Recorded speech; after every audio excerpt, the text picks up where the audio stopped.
Minister Marlowe, Premier Colbeck, Minister Trenholm, Ministers Morrissey and McEwen, honorable members of Parliament and members of the Legislative Assembly, invited guests and friends. Many of you recall October of 1993 when we began the final and perhaps, if not the most dramatic phase of this project, certainly the most spectacular phase of this enormous and historic undertaking, bridging the Northumberland Strait. You'll also recall we made a commitment at that time to open the bridge in 1997. The officers, management, staff, and over 2,000 craft employees of Strait Crossing have remained focused and dedicated to the task of designing and building the bridge toward meeting that goal, and much has been accomplished. The conclusion of the project is now much closer than the beginning, and today's events will certainly demonstrate that fact. We're therefore very honored today to have present the most notable representative of our public partner, Public Works and Government Services Canada. And on behalf of Strait Crossing, it's a privilege to extend a special welcome to the Minister, the Honourable Diane Marlowe. Thank you for accepting our invitation to visit the project.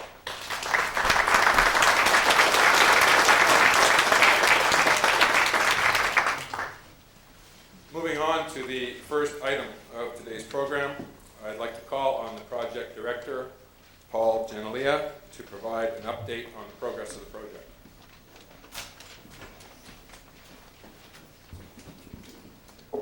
Thank you very much. For most of the people in the audience that I see, I've seen in audience on numerous occasions over the last number of years. So I should probably announce that this is public meeting number 71.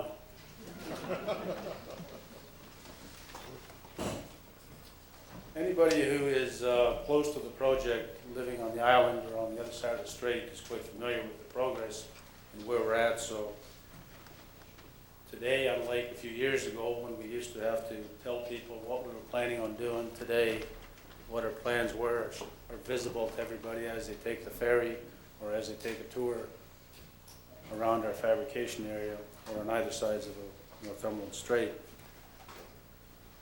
So I'm not going to spend much time talking about the specifics of where the job's at, but what I would like to share with you is where the job's been. We are getting awfully close to opening this bridge. Over the last number of years, we've been as Kevin said, all of our teams have been very focused. They put in extraordinary hours, and they put in an extraordinary effort. That effort went beyond just the people on the site. It also went to their families. A lot of people went through a lot of hardships to relocate, to be part of the team that's making this bridge happen. When we set out to build this bridge, we knew that we were going to require a massive learning curve of the workforce, because many of the things we were doing were things that hadn't been done before in the way we planned on doing them. When we got started down that road, I guess it's fair to say that we underestimated the enormity of it. It became a lot more complex than we had envisioned, and that's on all sides, both Labor Management Committee, some of the fellows are in the back there from the unions, the individual staff themselves, and ourselves as management. But the one thing that we're very proud of saying today is that through the thick of it and through the tough times, every single worker we have on our project have had in the past, have today, to date, and have right now, is doing a hell of a job in getting across that water. And it's kind of too bad that we can't bring them all in here for everybody here to give them the big thank you. Because without that crew of guys, we wouldn't be anywhere close to where we are. Last fall, we were in the middle of continuing to go through our learning curves, and our job was not going all that well according to our original schedule. We were behind, and some of it was written in the media, and people were getting concerned, and they were concerned about the fact that maybe this bridge wasn't going to open in time, and I even started hearing people say, well, it might be 1998. Some people were optimistic and said it could be Christmas 1997. those concerns were our concerns as well. And it's fair to say today that we got blessed with about the best winter that's probably ever happened in this part of Atlantic Canada. Definitely was the best winter that ever happened to us in Borden. And because of that, combined with a pretty dedicated bunch of guys, we were able to make up the shortfalls of last year's schedule. And in addition to making up that shortfall, we were also able to refine and fine-tune our systems that today we're very pleased to announce to everybody that that job that you see out there in the yard and you see in the water is producing at cycle rates exactly as we had planned originally, and we feel fully confident that we'll be able to maintain that and probably improve some of it between here and the end. So all I want to say is that the job's humming today. We got to stay focused so we don't do anything stupid and have a major mistake or something. As long as we stay focused, we'll hit the targets we set for ourselves way back even prior to October 1993. Thank you very much.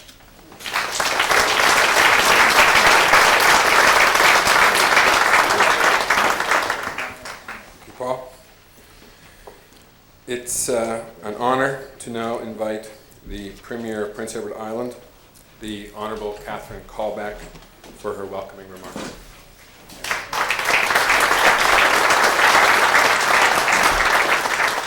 Thank you very much, Kevin.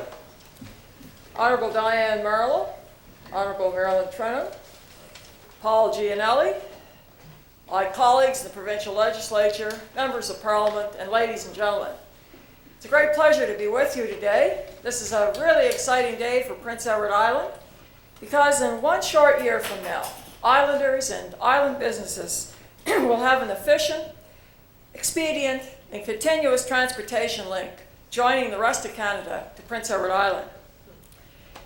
Minister Marlowe, I first of all want to recognize you and your government for the role you have played in fulfilling the constitutional obligation our forefathers were given of a continuous communication link to the mainland, and also ensuring that the Canadian taxpayer was not only protected, but indeed would benefit from this public-private partnership initiative. I also want to recognize SCJV for their world-class approach in making this day a reality. As a member of our community, your leadership has taught us much about tenacity, vision, and professionalism. To take a project of this size and magnitude and to keep it on schedule is a remarkable achievement and a credit to your organization. But most of all, I want to recognize the 2,000-strong labor force, made up almost entirely of Atlantic Canadians. The majority are island men and women. As Premier and as an islander, I am proud of these workers and impressed by their attitude, dedication, and capacity to rise to the challenge. As islanders, we must now begin to move forward and look ahead on how to maximize opportunities associated with the bridge.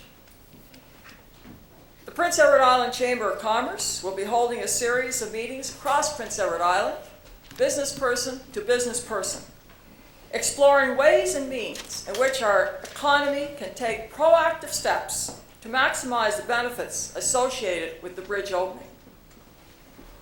And I want to commend the tourism industry for already detailing a 5-year action plan built around the bridge opening. This strategy has been well received by the government.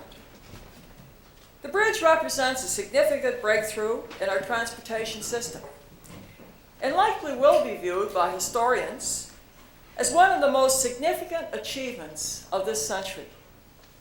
We are witnessing history in the making. But the opportunities do not begin and end with the bridge.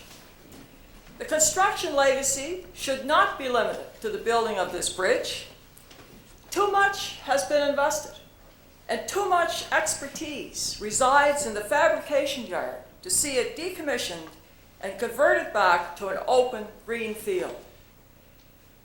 Where others see a construction boom coming to an end, I see a beginning.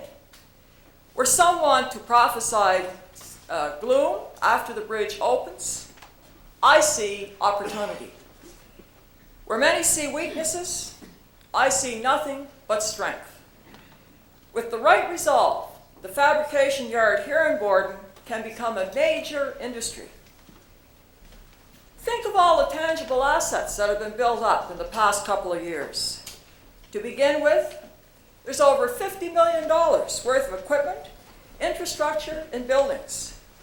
The site contains a modern, new pier adjacent to deep water. But the assets go well beyond infrastructure. Of greatest importance, there is a proven, skilled workforce who are not only highly productive, but have demonstrated a work ethic second to none. They are assembled and ready to go. From a competitive perspective, the cost of production in this yard, or the costs of production in this yard, are without match.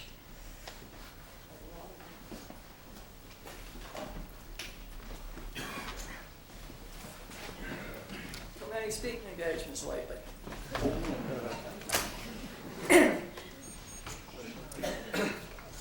So from a competitive perspective, the cost of production in this yard are without match. For example, if you compare Borden to Hibernia, the competitive contrast is striking. From taxation to labor to site service costs such as work camps, we start out at a 30% advantage. On a major project, that competitive edge can represent tens and tens of billions of dollars in savings. On top of all that, we have a private sector consortium who will be with us for the next 35 years. That can bring to the table something that is absolutely essential to the development of a new major industry. The private sector tenacity, the technical expertise, the managerial innovation, and entrepreneurship. Added to all this strength comes market opportunity. A number of projects are already on the books and will come to pass in the near future, be it in the areas of offshore drilling, mining, or other major transportation projects. If we can define our vision, focus our sights, and marshal our resources, out of this project can emerge a new beginning, a new industry that is profitable, sustainable, and can continue to create jobs for hundreds of islanders who have proven their worth day in and day out at the fabrication yard right here in Borden. So Mr. Gianelli, and to your partners, many of whom are here today, and to your employees, today, as Premier, I make this commitment. The government of Prince Edward Island is prepared to work with you to ensure the future of this yard and its employees. We will work with you to create a positive climate. We will work with you to identify and act upon opportunities. We will do all that we can to transform this fabrication yard into a long-term viable enterprise, one that will be profitable for you, one that will be beneficial for all Prince Edward Island, and one that will provide good jobs for our workers. What we are talking about, quite simply, is a whole new industry for Prince Edward Island, one that will put this small province at the forefront of major construction of projects of national and international markets. Thank you very much.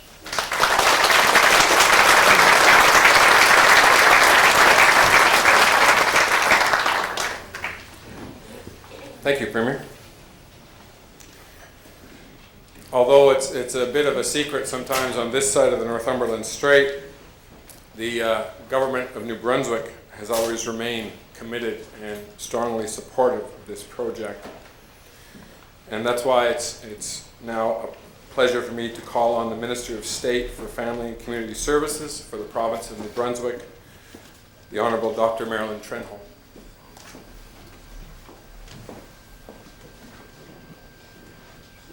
Thank you very much, Kevin.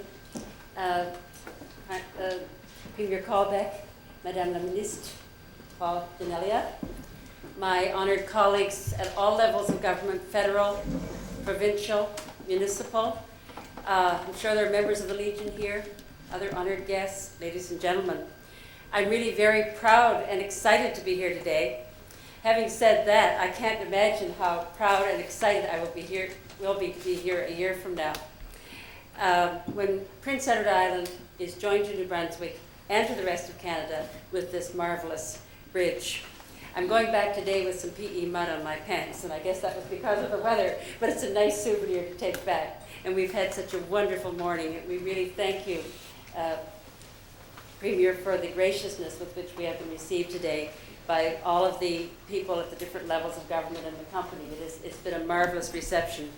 I bring greetings and congratulations to you from Premier Frank McKenna and the Honourable Sheldon Lee. Needless to say, Premier McKenna is busy creating jobs today, and Sheldon Lee told me to tell you that he's busy building roads.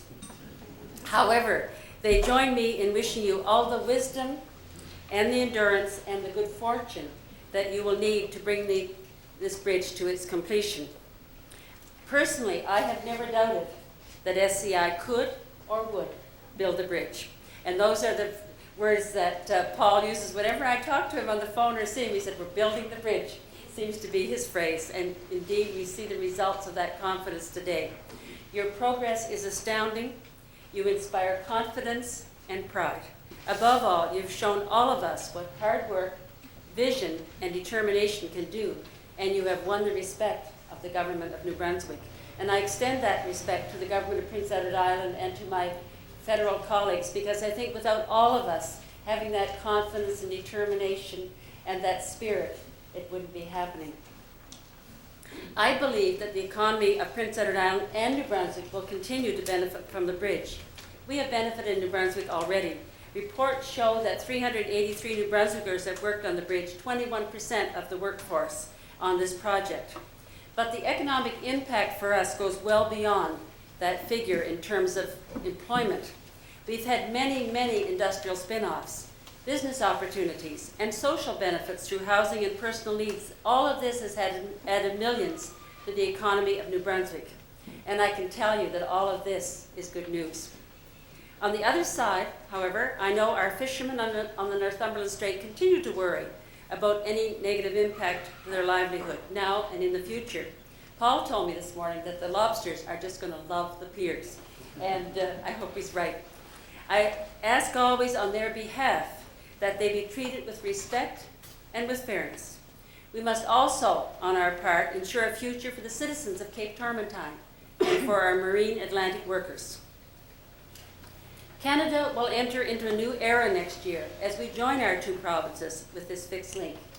I'm very proud to say that representing New Brunswick today, we have Mr. Clarence LeBlanc of Sackville, New Brunswick, and Mrs. Eva Walton of Bayfield, and they have been named to a committee to choose a name for the bridge. I hope children will have a role to play in this exciting challenge.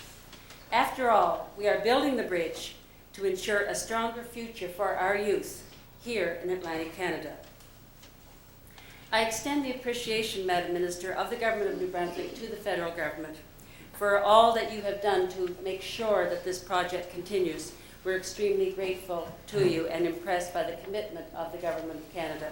I hope you'll take this word back to our friend in Beauséjour, the Prime Minister of Canada. I wish the Government of Prince Edward Island good fortune as this project proceeds to completion. Thank you again, everyone, for allowing me to share in this very important milestone for Prince Edward Island, for New Brunswick, and for Canada. Thank you. Merci.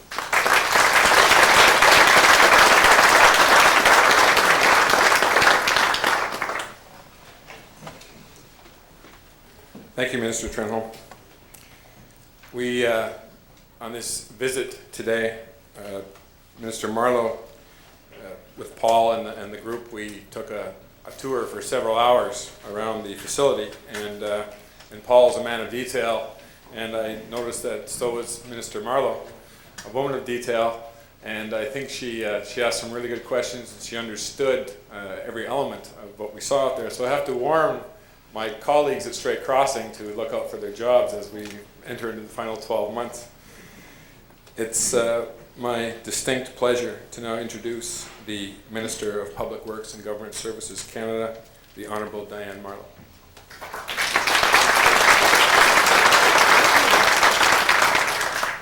Well, let me tell you, I wouldn't want to have to pass a test right now. I don't know that I could. Bonjour tout le monde. Good day, everybody.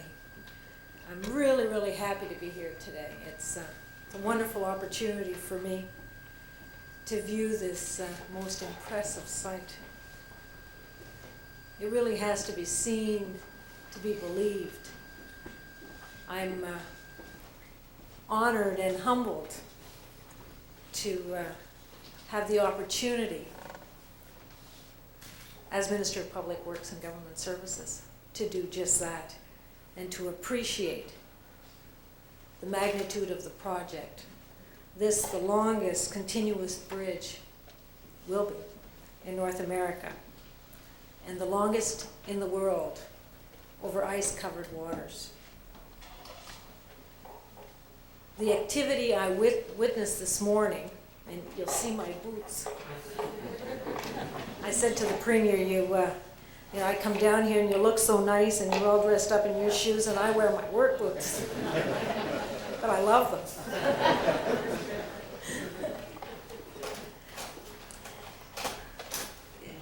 The activity I witnessed this morning of the various areas and the size and the various bridge segments, they've given me an appreciation of the magnitude of the accomplishments that are being achieved here. To see the more than 2,000 Atlantic Canadians at work is encouraging, believe me, for the economy of the Maritimes. Not only is it encouraging, it's absolutely fantastic. It was also my pleasure this morning to accept the one-year notice from Mr. Paul Gianellia.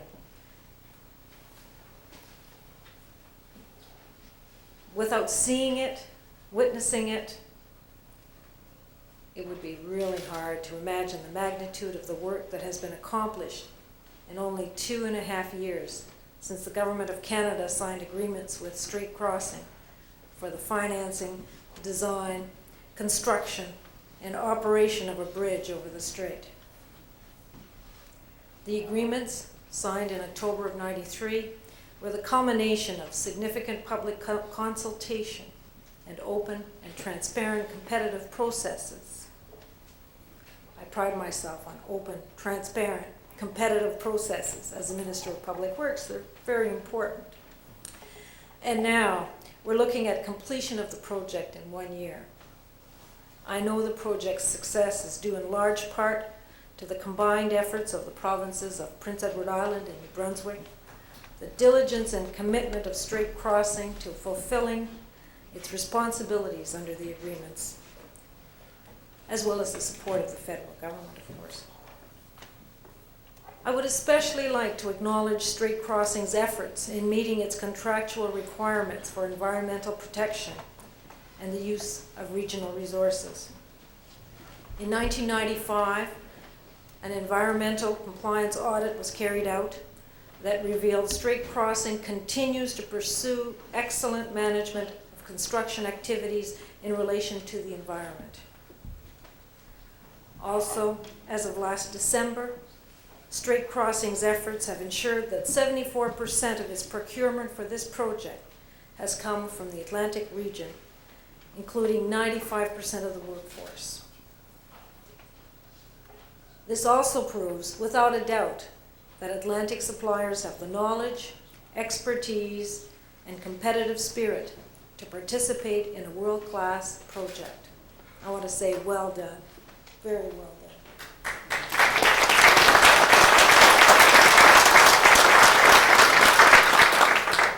I'd like to mention the Auditor General's report that was presented to the House of Commons last year. The report was a review at the halfway point in construction activity on the fixed link. It gave high marks for the overall handling of the project, from the early planning stages to its current development. It's further confirmation that the work to date has been exceptional. A credit to all of those involved, but especially to Maritimers. And I think it's very important to highlight these very positive stories. Too often we don't hear all of the good ones, and I like to congratulate all those involved. Ladies and gentlemen, this will be a Canadian bridge, born from the same cooperative spirit that forged this country from sea to sea.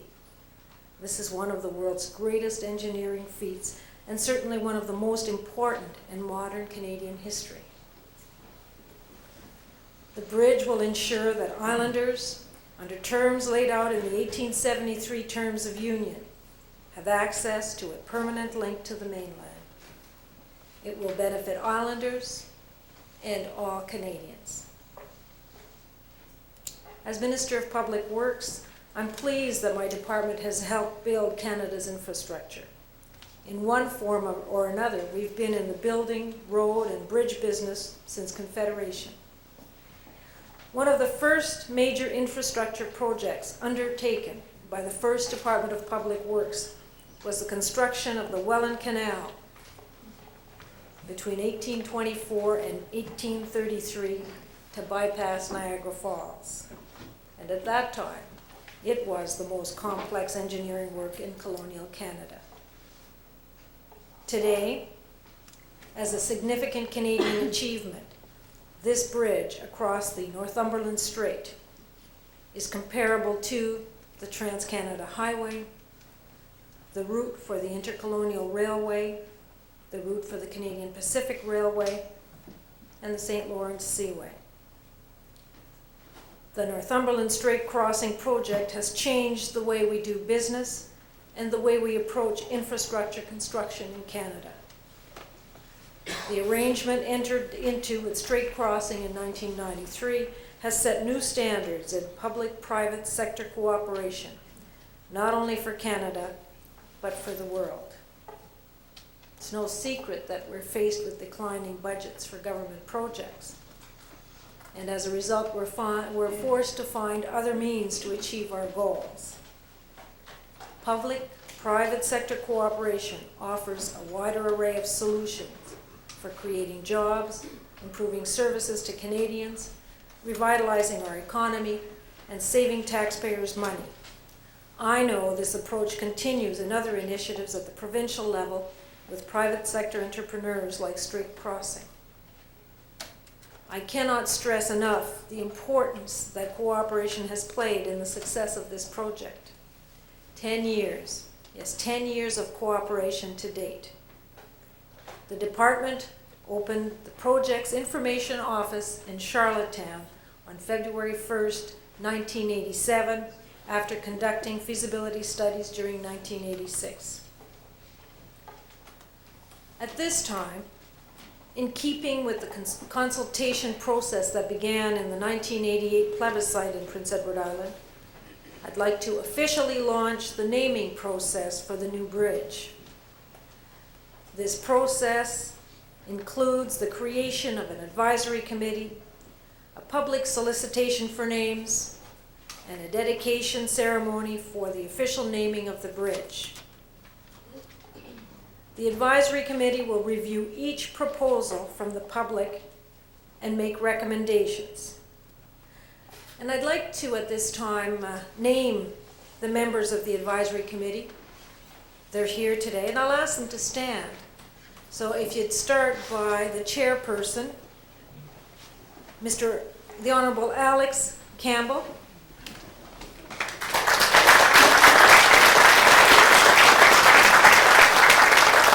Mrs. Eva Walton, and Mr. Clarence LeBlanc. They're representing New Brunswick. Mrs. Joan Dawson, and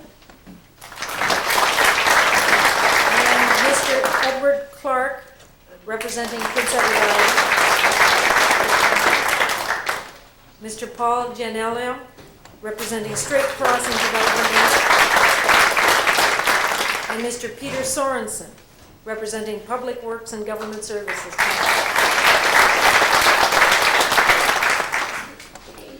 I want to thank Premier Callbeck, as well as Premier McKenna, as well as the people from Street Crossing for putting forward these names. I'm sure that they'll be quite willing to listen to any of your suggestions and provide us with the short list of names for consideration. In deciding on an official name for the bridge, the objective is to select one that's suitable for a project of this nature and importance to Canada. And I trust all of you will participate and make your suggestions known at the earliest opportunity. I'm proud of what we've achieved together. We're witnessing a historic moment for Islanders and for all Canadians. It's a beginning of a new era for the Maritimes.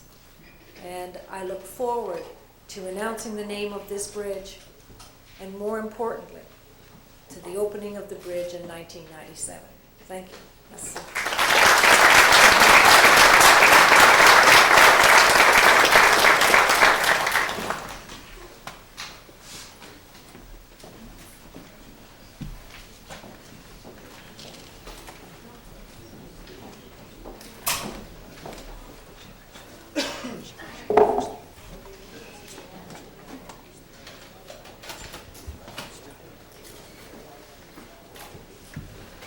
Madam Minister, if I could have your attention for a moment, please.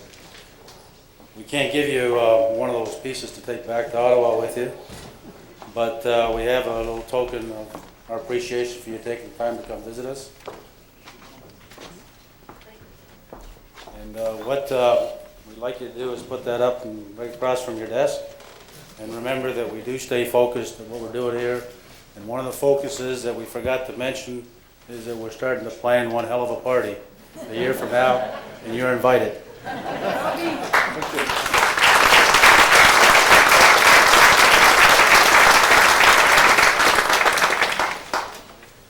That concludes today's events, and we look forward to seeing you all again on June the 1st, 1997. Thank you.